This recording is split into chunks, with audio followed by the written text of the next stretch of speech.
नमस्कार दोस्तों, स्वागत है आप सभी का आपके अपने YouTube channel Shyam class study में। साथियों, आज की इस वीडियो में यूपी पुलिस भर्ती परीक्षा 2023-24 में पूछे जाने वाले जीके जीएस के अति महत्वपूर्ण 37 प्रश्नों का प्रैक्टिस सेट लेकर के आया हूं।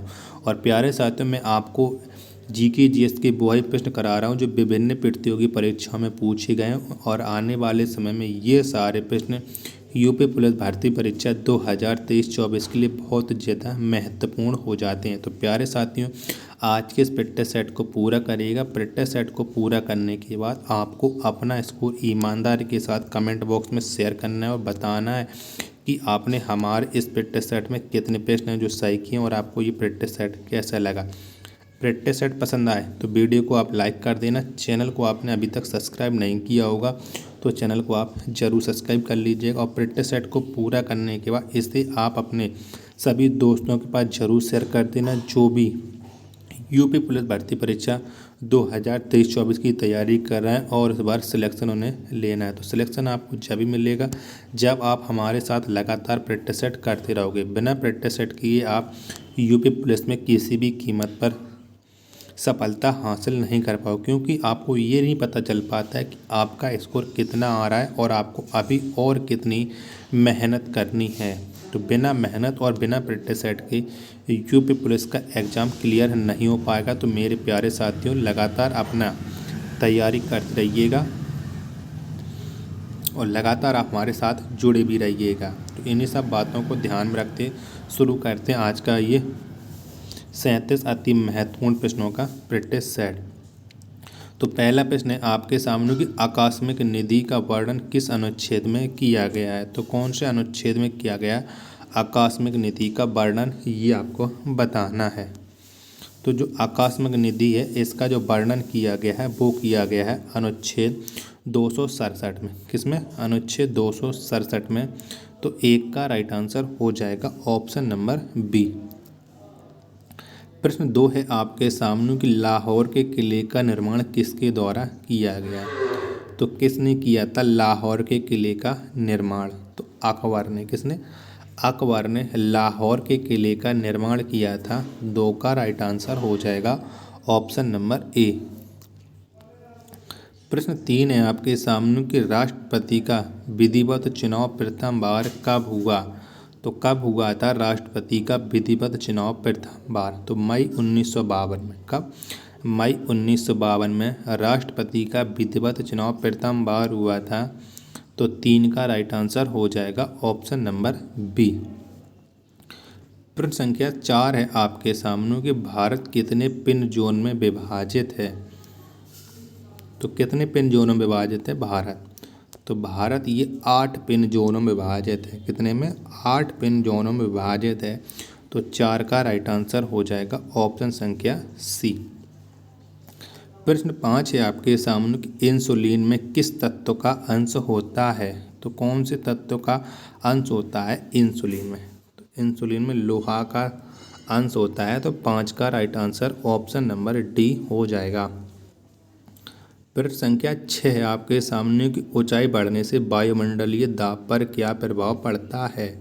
तो क्या पड़ता है? तो ऊंचाई बढ़ने से वायुमंडलीय जो दाब होता है वो घटता है। तो यानी 6 का राइट आंसर हो जाएगा ऑप्शन नंबर ए। अगला प्रश्न है आपके सामने की 7 सबसे पहले राष्ट्रीय आपात की घोषणा कब की गई। तो कब की गई थी? तो सबसे पहले जो राष्ट्रीय आपात की घोषणा की गई थी वो की गई थी 26 अक्टूबर 1962 को। कब?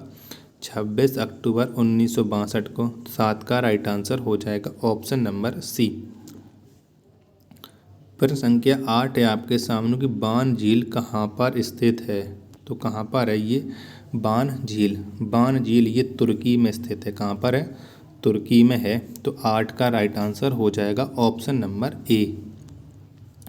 प्रश्न संख्या 9 है आपके सामने की मादक पेय पदार्थों में कौन सा तत्व पाया जाता है। तो कौन सा तत्व पाया जाता है? तो मादक पेय पदार्थों में इथाइल अल्कोहल। कौन? इथाइल अल्कोहल पाया जाता है। 9 का राइट आंसर हो जाएगा ऑप्शन नंबर बी। प्रश्न संख्या 10 है आपके सामने कि मोपला विद्रोह 1921 में कहाँ हुआ था। तो कहाँ पर हुआ था? मोपला विद्रोह। तो ये मालाबार तट पर 1921 में मोपला विद्रोह हुआ था। तो प्रश्न संख्या 10 का राइट आंसर हो जाएगा ऑप्शन नंबर बी। प्रश्न संख्या 11 है आपके सामने कि उत्तरी अवंती की राजधानी कहाँ थी? तो कहाँ पर थी उत्तरी अवंती की राजधानी? तो उज्जैन। कौन? उज्जैन थी उत्तरी अवंती की राजधानी।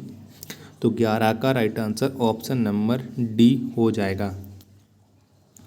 प्रश्न 12 है आपके सामने कि सर्वप्रथम जजिया कर को किसने लगवाया था? तो किसने लगवाया था सर्वप्रथम जजिया कर? तो सर्वप्रथम जजिया कर लगवाया था मोहम्मद बिन कासिम ने। किसने? मोहम्मद बिन कासिम ने। 12 का right answer option number A हो जाएगा।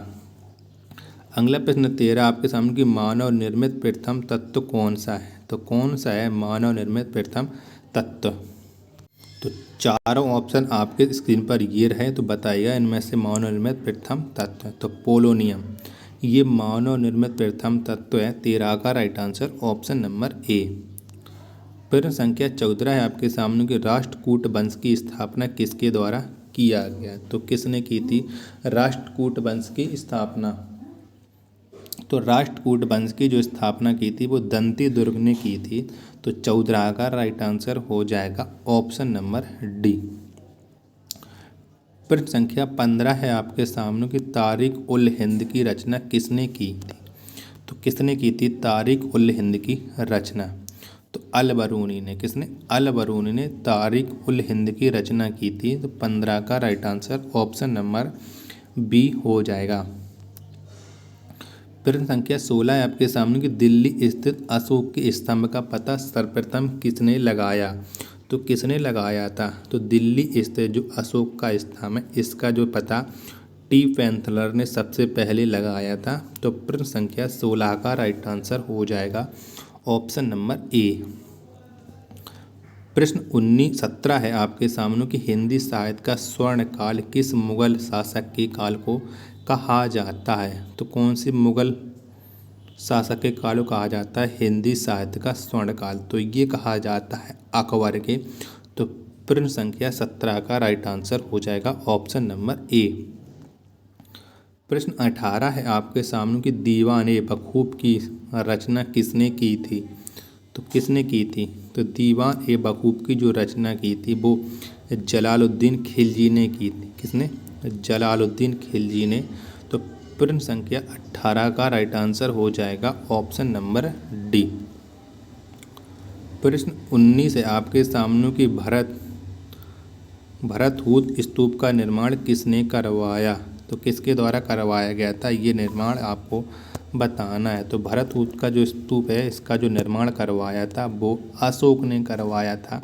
तो प्रश्न संख्या 19 का राइट आंसर हो जाएगा ऑप्शन संख्या सी। प्रश्न 20 है आपके सामने कि हर्मिट ऑफ शिमला किसे कहा जाता है? तो किसको कहते हैं हम हर्मिट ऑफ शिमला? तो ए.ओ. होम को हम हर्मिट ऑफ शिमला कहते हैं। तो प्रश्न संख्या 20 का right answer option number B हो जाएगा। प्रश्न 21 है आपके सामने कि ब्राह्मणों पर जजिया कर सर्वप्रथम किसने लगाया? तो किसने लगाया था? तो ब्राह्मणों पर जो सर्वप्रथम जजिया कर लगाया था वो फिरोज तुगलक ने। किसने? फिरोज तुगलक ने लगाया था। तो प्रश्न संख्या 21 का राइट आंसर हो जाएगा ऑप्शन नंबर ए।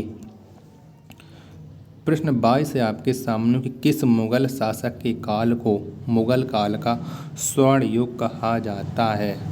किसके कहा जाता है मुगल काल का स्वर्ण युग? तो शाहजहाँ के शासनकाल को मुगल काल का स्वर्ण कहा जाता है। तो प्रश्न संख्या 22 का राइट आंसर हो जाएगा ऑप्शन नंबर बी। प्रश्न 23 है आपके सामने किसके शासनकाल में मनसबदारों की संख्या सबसे अधिक थी? तो किसके शासनकाल में थी? तो मनसबदारों की जो सबसे अधिक संख्या थी वो औरंगजेब के शासनकाल में थी। किसके? औरंगजेब के शासनकाल में। तो 23 का राइट आंसर हो जाएगा ऑप्शन नंबर डी। प्रश्न 24 है आपके सामने कि अकबर ने इबादत खाना को कब बनवाया था? तो कब बनवाया था? तो अकबर ने जो इबादत खाना है इसे 1575 में कब 1575 में बनवाया था। तो 24 का right answer option number C हो जाएगा। प्रश्न 25 है आपके सामने कि राज्य हड़प नीति का संबंध किससे है? तो किससे है राज्य हड़प नीति का संबंध? तो लॉर्ड डलहौजी से है राज्य हड़प नीति का संबंध। प्रश्न संख्या 25 का right answer option number D हो जाएगा। प्रश्न 26 है आपके सामने कि तंजौर के बृहदीश्वर मंदिर का निर्माण किसने करवाया था? तो किसके द्वारा तंजौर के बृहदीश्वर मंदिर का निर्माण करवाया गया था? तो इनका जो निर्माण करवाया था वो करवाया था राजराजा प्रथम ने। तो प्रश्न संख्या 26 का राइट आंसर हो जाएगा ऑप्शन नंबर ए। तो प्यारे साथियों, अगर आपको ये प्रैक्टिस सेट पसंद आ रहा हो तो वीडियो को लाइक कर देना। चैनल को आपने अभी तक सब्सक्राइब नहीं किया हो तो चैनल को आप ज़रूर सब्सक्राइब कर लीजिएगा और प्रैक्टिस सेट को आप अपने सभी दोस्तों के पास एक बार ज़रूर शेयर कर देना। तो प्रश्न संख्या 27 है आपके सामने कि मुगल चित्रकला की शान किसके शासनकाल में सबसे अधिक थी? तो किसके शासनकाल में सबसे अधिक थी? तो मुगल चित्रकला की जो शान जहांगीर के शासनकाल में सबसे अधिक थी। तो प्रश्न संख्या 27 का right answer option number C हो जाएगा। प्रश्न 28 है आपके सामने कि मुगल सम्राटों में सबसे लंबा शासन किसका रहा है? तो किसका रहा है? तो मुगल सम्राटों में जो सबसे लंबा शासन रहा है वो अकबर का रहा है। किसका रहा है? अकबर का। तो प्रश्न 28 का राइट आंसर हो जाएगा ऑप्शन नंबर ए। प्रश्न 29 है आपके सामने कि राष्ट्रीय ध्वज फहराने वाला पहला भारतीय कौन थी? तो कौन सी थी भारतीय राष्ट्रीय ध्वज को फहराने वाली? तो मैडम भीकाजी कामा ये राष्ट्रीय ध्वज को फहराने वाली प्रथम भारतीय महिला हैं। तो 29 का right answer option number A हो जाएगा। प्रश्न 30 है आपके सामने कि चीन की दीवार का निर्माण कब हुआ था? तो कब हुआ था? तो चीन की जो दीवार है इसका जो निर्माण हुआ था वो 221 ईसा पूर्व हुआ था। कितनी? 221 ईसा पूर्व। 30 का right answer option number B हो जाएगा। प्रश्न 31 है आपके सामने कि भारत का सबसे पुराना विश्वविद्यालय कौन है? तो कौन सा है भारत का सबसे पुराना विश्वविद्यालय? तो तक्षशिला विश्वविद्यालय ये भारत का सबसे पुराना विश्वविद्यालय है। तो 31 का right answer option number A हो जाएगा। प्रश्न 32 है आपके सामने कि दीवान ए कोही की स्थापना किसने की थी? तो किसके द्वारा की गई थी दीवान ए कोही की स्थापना? तो मोहम्मद बिन तुगलक। कौन? मोहम्मद बिन तुगलक ने दीवान ए कोही की स्थापना की थी। तो 32 का right answer option number C हो जाएगा। प्रश्न संख्या 33 है आपके सामने किस अधिवेशन में हिंदी को सर्वप्रथम राष्ट्रभाषा के रूप में प्रस्तुत किया गया? तो कौन से अधिवेशन में किया गया था? तो हिंदी को बेलगांव अधिवेशन में सर्वप्रथम राष्ट्रभाषा के रूप में प्रस्तुत किया गया था। तो प्रश्न संख्या 33 का right answer option number B हो जाएगा। प्रश्न 34 है आपके सामने ओदंतपुरी विश्वविद्यालय की स्थापना किसने की थी? तो किसके द्वारा की गई थी ओदंतपुरी विश्वविद्यालय की स्थापना? तो गोपाल ने। किसने? गोपाल ने ओदंतपुरी विश्वविद्यालय की स्थापना की थी। तो 34 का right answer option number D हो जाएगा। प्रश्न 35 है आपके सामने कांग्रेस के प्रथम अधिवेशन की अध्यक्षता किसके द्वारा की गई? तो किसने की थी? तो कांग्रेस के प्रथम अधिवेशन की जो अध्यक्षता की थी वो व्योमेश चंद्र बनर्जी ने की थी। किसने? व्योमेश चंद्र बनर्जी। 35 का right answer option number C हो जाएगा। प्रश्न 36 है आपके सामने कि तारिक ए फिरोजशाही किसकी कृति है? तो ये किसकी कृति है? तारिक ए फिरोजशाही। तो ये कृति है या रचना है जियाउद्दीन बर्नी। किसकी? जियाउद्दीन बर्नी की। तो 36 का right answer option number A हो जाएगा। प्रश्न संख्या 37 और लास्ट प्रश्न प्यारे साथियों आज के इस प्रैक्टिस सेट का कि अकबर ने जजिया कर को कब समाप्त किया? तो कब समाप्त किया था अकबर ने जजिया कर को? तो 1564 में। कब? 1564 में अकबर ने जजिया कर को समाप्त किया था? तो 37 का जो राइट आंसर होगा वो हो जाएगा ऑप्शन नंबर सी। तो प्यारे साथियों, अगर आपको ये 37 अति महत्वपूर्ण प्रश्नों का प्रैक्टिस सेट पसंद आया हो तो वीडियो को लाइक कर देना। चैनल को आपने अभी तक सब्सक्राइब नहीं किया है तो चैनल को आप जरूर सब्सक्राइब कर लीजिएगा।